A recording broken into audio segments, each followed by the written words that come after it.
la première fois, le Catalunya Rallye de Catalogne était inscrit au championnat du monde pilote. Et comme Carlos Sainz, héros national, est à la lutte pour le titre mondial, vous imaginez facilement l'ambiance au départ à Barcelone.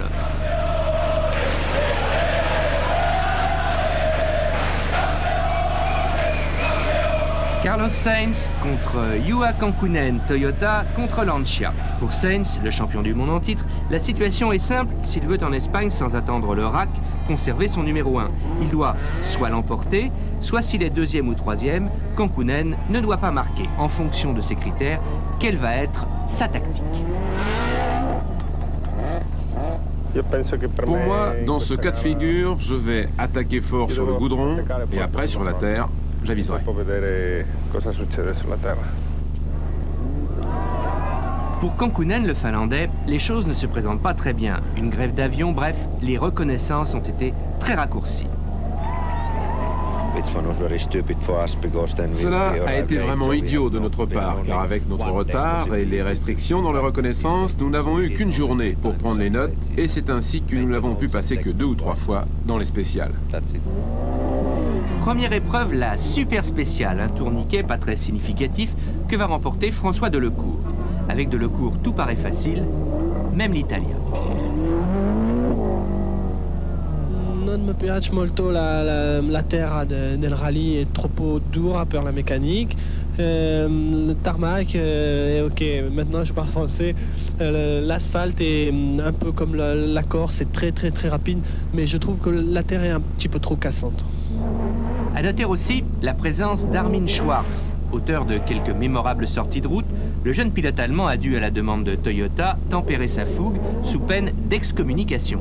Il est clair que Gov Anderson, le directeur sportif, a trouvé les mots qui convenaient. Je suis là pour l'équipe, pour aider Carlos et non pas pour penser à moi. On doit avant tout protéger Carlos et c'est tout. Une course en 4 étapes dont les 2 premières avaient lieu sur l'asphalte. Enfin, ce qui lui ressemble. Première étape, 6 spéciales et 3 scratchs pour François Delecourt au volant de sa Ford Sierra. Le Français fait merveille sur le dur. Malheureusement, un problème de turbo dans la spéciale numéro 3 lui fera perdre 1 minute 37 et toutes ses chances. Derrière Delecourt et Schwarz, Sainz et Kankkunen se marquent. À l'issue de cette première boucle, Schwarz devant Sainz, Kankkunen est à 35 secondes.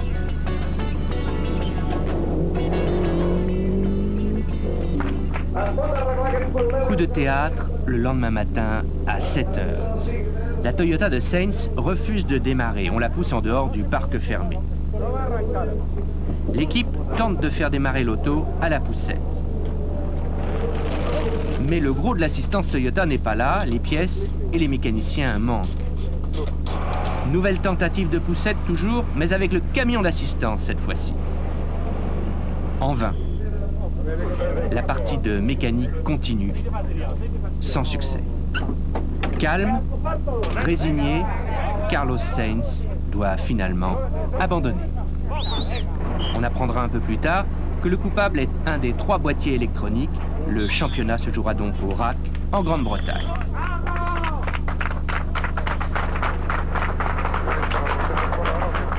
Deuxième étape, toujours le goudron. Et le récital de Delecourt continue au menu très spécial et les 12 meilleurs temps pour le Français. Pourtant, Schwarz est toujours leader. Le handicap du premier jour était trop important.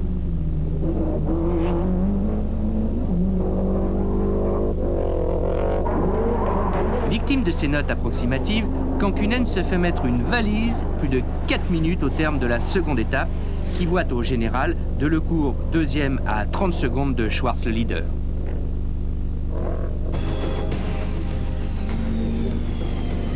Adieu le goudron, bonjour la terre, et là les choses changent pour Delecourt, dont la Ford est beaucoup moins à l'aise que sur l'asphalte. Il perd au moins 1 seconde au kilomètre sur Kankkunen et Schwarz.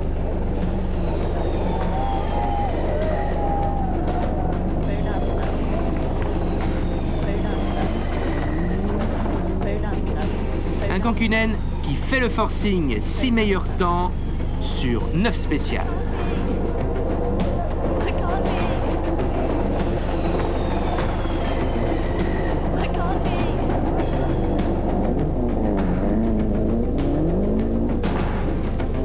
Schwartz, les 3 autres Scratch et toujours le contrôle de la course. Delecourt est à 3 minutes et Kankkunen à 3 minutes 24.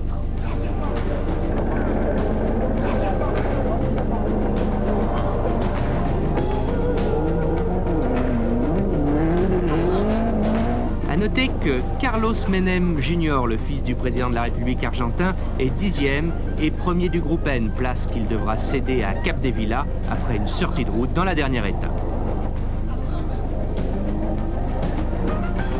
Alors, à ce stade de la course, Kankkunen va-t-il jouer le tout pour rattraper Schwartz? Oh non, pas Schwartz, mais Delecourt, pourquoi pas? Il est juste devant à 25 secondes, je lui ai repris 3 minutes aujourd'hui, c'est pas mal.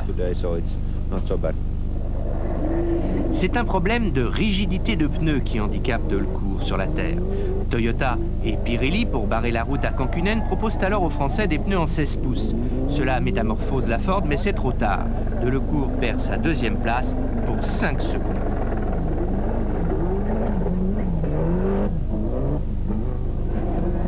« 5 secondes qui rapportent 15 points à un Kankkunen déchaîné qui regrettera par la suite d'être parti trop doucement.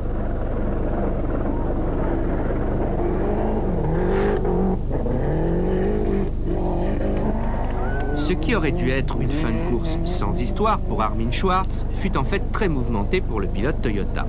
2 changements de boîte successifs, heureusement réalisés par les mécaniciens en un temps record, 9 minutes, et en prime, un tonneau. Autant de péripéties qui firent apprécier encore plus à ce jeune pilote le goût de sa première victoire en championnat du monde. Les mécaniciens ont fait un très bon travail en changeant la boîte encore plus vite qu'ils n'avaient jamais réussi à le faire. Manque de chance, on a fait un tonneau à 2 spéciales de la fin, mais coup de chance, on a pu terminer. Tout se jouera donc au RAC qui commence demain. Un rallye où Sainz doit obligatoirement finir dans les 5 premiers et devant Kankkunen s'il veut accrocher un second titre à son tableau de chasse.